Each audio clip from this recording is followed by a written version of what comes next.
प्रखर को एग्जीबिशंस का, नई नई सजावटी चीजों का बहुत शौक था। एक ऐसे ही एग्जीबिशन में आज प्रखर को कई सारी चीजों में से एक बेहद ही खूबसूरत सा लकड़ी के टुकड़ों से सजा कुछ दिखाई दिया। दूर से समझ नहीं आया तो करीब जाकर देखा तो पाया कि कुछ खास नहीं, एक जिक्सॉ पजल था। लकड़ी के टुकड़ों को तराश कर बड़ी ही खूबसूरती से बनाया गया था इसे, जिसे देखते ही उस पे प्रखर का दिल आ गया। बाइक्स, गैजेट्स और ऐसी एग्जीबिशंस में से कई सारी खरीदी हुई चीजें प्रखर के पहाड़ी के ऊपर बने घर में सजी हुई थी। घर पहुंचकर प्रखर ने बॉक्स खोला। जिक्सॉ पजल के सारे टुकड़े एक एक करके टेबल पे बिखेरे और उनको सजाना शुरू कर दिया। सारे टुकड़े जोड़ते जोड़ते उसके चेहरे पर हैरानी सी आती जा रही थी और कुछ टुकड़ों को जोड़ते ही हैरानी से उसकी आंखें फैल गईं, क्योंकि पजल में बिल्कुल प्रखर की तरह सोफे पे बैठा कोई इंसान बना हुआ था। प्रखर 1 मिनट को रुका और बचे खुचे टुकड़े जोड़ने लगा और फिर से हैरानी ही उसके हाथ आई, क्योंकि पजल में भी सोफे के पीछे एक खिड़की थी और प्रखर के भी ठीक पीछे एक खिड़की थी और पजल वाली उस खिड़की पर एक औरत खड़ी थी। प्रखर तुरंत पीछे मुड़ा और खिड़की देखी। उसके बाद मुस्कुराते हुए एक राहत की सांस ली और उठकर खिड़की बंद करने गया। फर्श लकड़ी का बना हुआ था जो हर एक कदम के साथ चरमरा रहा था। प्रखर ने खिड़की के पलड़े खींचकर उसे बंद किया और वापस सोफे पे जाने को पलटा ही था जब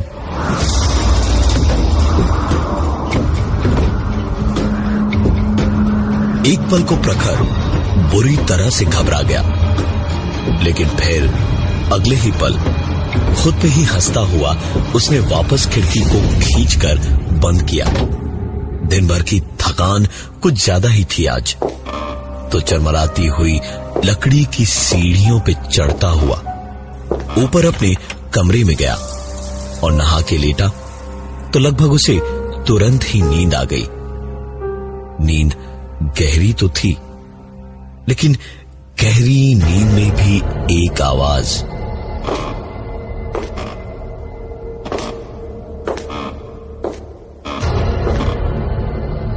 पहाड़ों के सन्नाटे में ऐसी सुनाई दे रही थी कि अपने आप गहरी नींद से आंख खुल गई। जरूर कोई चोर घुस आया है। प्रखर बेहद अमीर था, इसलिए मशहूर भी था उस छोटी सी जगह पर। वो चुपचाप दबे पांव बिना कोई आवाज किए उठा और पलंग से उतरकर अपने कमरे के दरवाजे तक गया। पहले वो जिक्सॉ पजल और फिर ये। प्रखर बिना कोई आवाज किए अपने घुटनों पर बैठा और झुक के दरवाजे के नीचे से देखने की कोशिश करने लगा कि बाहर क्या हो रहा था। जो कोई भी था वो बिल्कुल आराम से बेखौफ ऊपर चढ़ रहा था और अब अंदर से बिल्कुल अंधेरे कमरे के ठीक सामने दरवाजे के बाहर प्रखर को परछाई देखकर समझ आ रहा था कि एक जोड़ी पैर आकर रुके और घूमकर दरवाजे की ओर घूम गए। प्रखर हड़बड़ाकर थोड़ा सा पीछे हटा, लेकिन फिर घबराहट में उठा और दरवाजे की चिटखनी लगाई।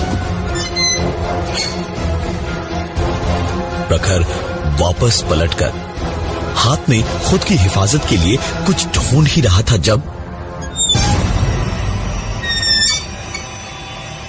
दरवाजे की चिटखनी अपने आप खोली और फिर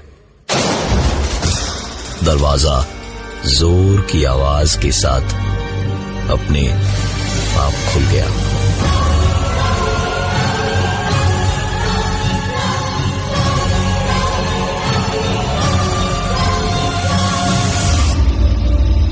प्रखर इस वक्त इतनी बुरी तरह डरा घबराया था कि वो हिल भी नहीं पा रहा था। पसीने से इस ठंड में भी बदन तरबतर था। प्रखर बस अंधेरे में देखने की कोशिश कर रहा था कि अगर कोई है तो किधर है, लेकिन कुछ समझ नहीं आ रहा था। और फिर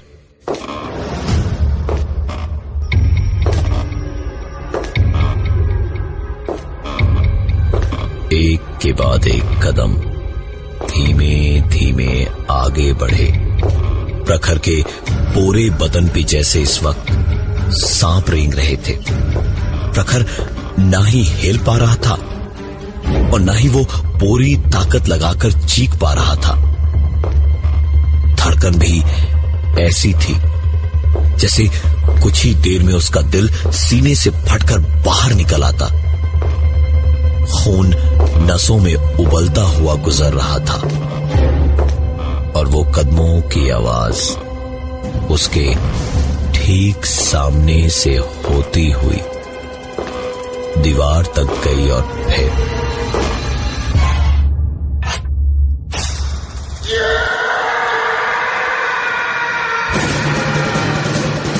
खिड़की खोलकर जैसे कोई बाहर कूद गया। इस आवाज के होते ही प्रखर ऐसे उठा जैसे कबूतर बिल्ली के पंजे से छूटता हो। उछलकर प्रखर स्विच बोर्ड तक गया और कमरे की बत्ती जलाने पर देखा कि कमरा तो खाली ही पड़ा था। बाहर झांका तो वहां भी कोई नहीं दिखा। प्रखर की जैसे जान में जान आ गई थी। उसने राहत की सांस तो ली, लेकिन एक घबराहट अभी भी थी जिसकी वजह से नींद दोबारा नहीं आ रही थी उसे। तकरीबन 2 घंटे प्रखर ऐसे ही बैठा रहा। जब दोबारा और कुछ नहीं हुआ तो प्रखर की थोड़ी हिम्मत लौटी। वो वापस नीचे ड्राइंग रूम में गया। पता नहीं क्या सूझा कि उसने जिक्सॉ पजल के टुकड़े उठाए और एक प्लास्टिक बैग में उन्हें भरकर खिड़की के बाहर पूरी ताकत से फेंक दिया। पूरी रात उसकी जागते हुए ही कटी, लेकिन आराम से कटी, क्योंकि उसके बाद उस रात और कुछ भी नहीं हुआ। अगले दिन आराम से प्रखर अपने ऑफिस गया। काम धाम सब कुछ आराम से हुआ। उसे कोई दिक्कत भी नहीं हुई। हालांकि रात को हुए वाकये ने प्रखर को बुरी तरह से झकझोर रखा था। आज इसलिए काम भी जल्दी ही खत्म कर दिया उसने। कल रात की घटना के कारण घर जाने में प्रखर को थोड़ी हिचकिचाहट और घबराहट थी, लेकिन घर तो घर था। जाए तो आदमी जाए कहां। अपनी महंगी क्रूजर बाइक स्टार्ट करके प्रखर घाटी के रास्तों से होता हुआ पहाड़ी पे चढ़ने ही वाला था जब अचानक ही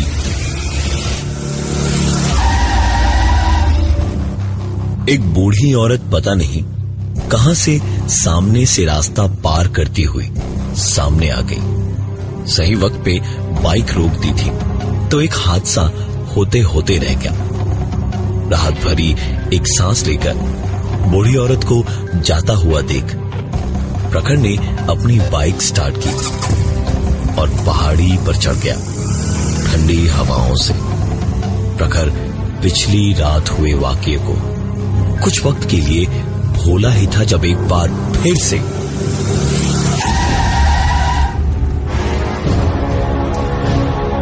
प्रखर की आंखें हैरानी से फैलती चली गई, क्योंकि उसकी बाइक जितनी देर में पहाड़ पे 3 किलोमीटर नहीं आई थी, उससे पहले ही वही बूढ़ी औरत दोबारा सड़क के किनारे एक पत्थर पर उसके ठीक सामने बैठी थी।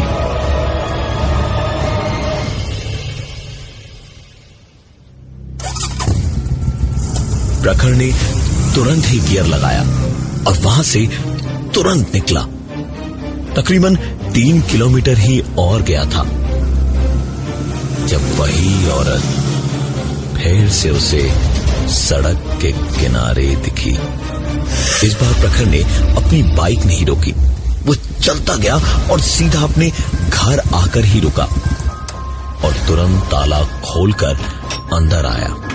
घर में घुसकर उसने सबसे पहले सारी खिड़कियां बंद की और ऊपर के कमरे की खिड़कियां बंद करने को जैसे ही सीढ़ियों के पास गया तो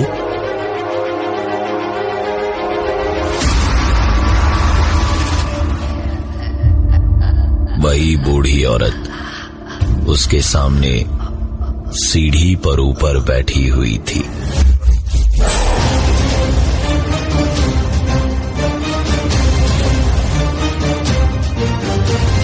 कोई भी होता तो घर के अंदर नहीं रुकता। प्रखर वहीं से दौड़ा और कुछ ही कदम फेंककर सीधे खिड़की से घर के बाहर कूद गया। कुछ खरोंचे आई थी बदन पे, लेकिन सर जाकर सीधा लकड़ी के कुछ टुकड़ों से टकराया। उठकर प्रखर अपना माथा पकड़े हुए था कि उसने देखा उसका सर जिस लकड़ी के छोटे से गट्ठर से टकराया था वो वही जिगसॉ पजल था। प्रखर हैरानी से उसे देख ही रहा था जब उसके कानों में एक आवाज ने कहा, जल्दी बनाओ वरना तुम्हारी उल्टी गिनती शुरू। बाहर लगी स्ट्रीट लैंप की रोशनी में किसी तरह देखते देखते प्रखर ने जल्दी जल्दी वो पूरा पजल एक एक करके टुकड़े जोड़ जोड़ के पूरा किया और पूरा करते ही उसकी आंखें एक बार फिर हैरानी से फैल गई, क्योंकि इस बार पजल को जोड़ने पर उसे झाड़ के पास बैठा एक आदमी दिखा और पीछे मकान की खिड़की पर एक औरत। प्रखर ने सामने झाड़ देखा और फिर डरते डरते पीछे पलटा तो उसी का मकान था जिसके ऊपर के कमरे की खिड़की पर वही बूढ़ी औरत खड़ी थी। प्रखर को पता नहीं क्या सूझा, वो किसी शरीफ बच्चे की तरह बिना इधर उधर देखे सीधा अपने घर के दरवाजे तक गया और दरवाजे को बड़े अदब के साथ खोलकर खड़ा हो गया। कदमों की आहट ऊपर वाले कमरे से नीचे की ओर आनी शुरू हुई। एक के बाद एक सीढ़ियों से होती हुई कदमों की आहट नीचे तक आई और फर्श की चरमराती लकड़ियां बता रही थी कि जिसके भी कदम थे वो घर के बाहर जाके ही रुके। प्रखर जैसे अचानक किसी गहरी बेहोशी से जागा। वो घबराकर घर के अंदर चला गया और उसके घर का दरवाजा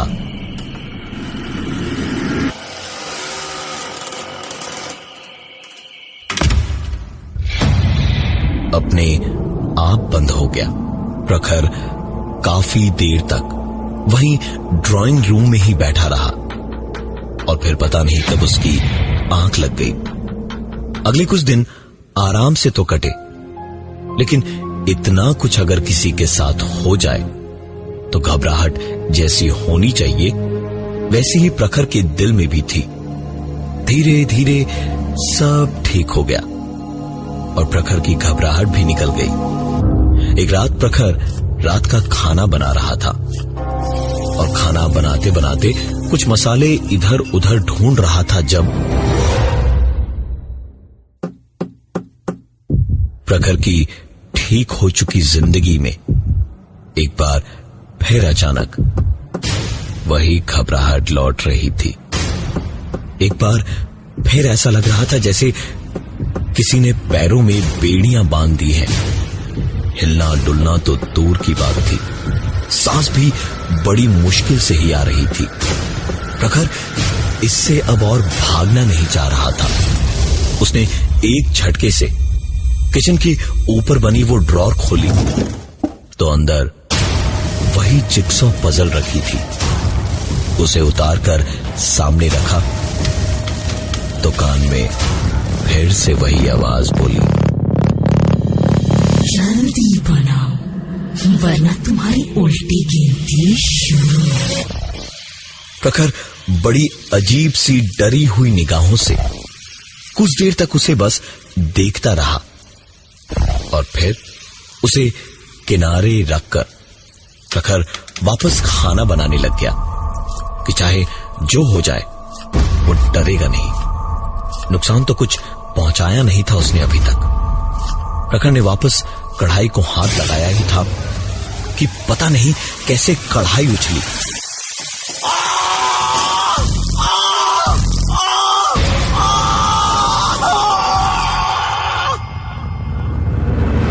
और गर्मा गर्म खौलता हुआ तेल प्रखर के हाथों को चला गया। प्रखर ने तुरंत सिंक का नल खोला और हाथ को बहते पानी के नीचे डाल दिया, लेकिन ऐसा कैसे हो सकता था? ठंडे पानी से जलन और बुरी तरह से होने लगी। प्रखर ने तुरंत ही पजल उठाया और उसे बनाने लगा। जैसे ही पजल बनी तो उसने पजल की तस्वीर में देखा दीवार के एक आईने में एक औरत दिखाई दे रही थी। तुरंत पीछे पलट के प्रखर ने देखा कि उसकी दीवार पर लगे शीशे में वही बूढ़ी औरत दिख रही थी और वो ऐसे शीशे के अंदर से शीशे को बार बार मार रही थी जैसे वो शीशे में चली तो गई थी लेकिन बाहर नहीं आ पा रही थी। प्रखर ने इधर उधर देखा और जब कुछ नहीं सूझा तो उसने पास पड़ा हुआ डंडा उठाया और प्रखर के शीशे को तोड़ते ही वैसी ही कदमों की आवाज एक बार फिर घर से बाहर चली गई और दरवाजा अपने आप बंद हो गया। प्रखर के हाथ का गर्म तेल से हुआ जख्म अचानक अपने आप ठीक हो गया। दाग सा बन गया था लेकिन कोई जलन या दर्द नहीं था। जिंदगी फिर से अपने ढर्रे पर आ चुकी थी। सब कुछ ठीक था। एक बार फिर से जैसे ही घबराहट और डर प्रखर के दिल से निकल चुका था तो एक रात जब प्रखर बेफिक्र होकर सो रहा था तब प्रखर को नींद में सुनाई तो दिया पर वो बस एक करवट लेकर पलट गया। खटखटाना भी एक पल को रुका लेकिन जब प्रखर हिला डोला नहीं तो दोबारा। इस बार प्रखर आंखों में खौफ और माथे पर पसीने लिए हुए जागा, उठकर बैठा सुनने के लिए कि उसने सही सुना या उसका पलंग जोर जोर से हिलने लगा। प्रखर एक छलांग मारकर पलंग से नीचे उतरा और अपने बॉक्स पलंग को एक झटके से खोला तो अंदर जो था उसे देखकर फिर से उसके बदन पर सांप रेंगने वाला एहसास उसे सुन कर गया। प्रखर के सामने वही जिक्सॉ पजल बॉक्स बिस्तर के नीचे पड़ा था और आखिरी बार यह जिक्सॉ पजल प्रखर ने ड्राइंग रूम में देखा था। तभी उसके कानों में एक आवाज फिर से आई, जल्दी बनाओ वरना तुम्हारी उल्टी गिनती शुरू। प्रखर ने आंखों में आंसू लिए हुए चिल्लाते हुए कहा, भाड़ में जाओ तुम, नहीं बनाऊंगा मैं। देखता हूं आज क्या कर लोगी तुम। जिंदगी भर तुम्हारा गुलाम बन के रहूंगा क्या? मारना है ना मुझे? आओ आओ मार दो मुझे, खत्म कर दो, खत्म कर दो ये झंझट। आज मैं नहीं बनाऊंगा तुम्हारा पजल और नहीं निकालूंगा तुम्हें, कहीं से भी नहीं निकालूंगा मैं। इतना कहके प्रखर सीधे किसी रूठे हुए बच्चे की तरह घर से निकलने को हुआ तो दरवाजा खोलते ही प्रखर के गुस्से के आंसू खौफ और जिंदगी की भीख मांगने वाले आंसुओं में बदल गई, क्योंकि वही बूढ़ी औरत अपने घुटनों और कोहनियों के बल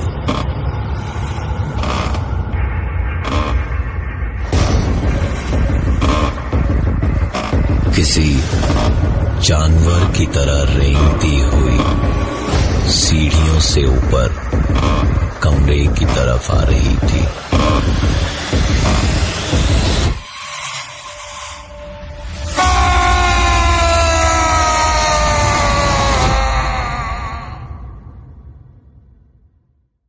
आज भी घाटी के लोग बताते हैं कि उस रात पहाड़ी के ऊपर के मकान से साहिब के चीखने की इतनी तेज आवाज इतनी तेजी से आई थी कि पहाड़ी इलाका भी थर्रा गया था।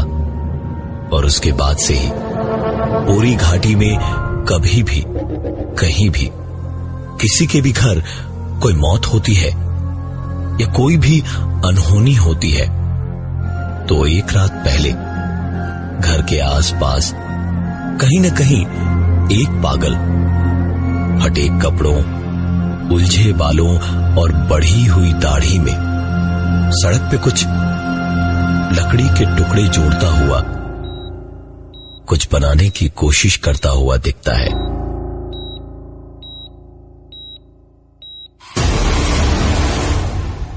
मैं हूं प्रवीण और ये थी आज की एक कहानी ऐसी भी।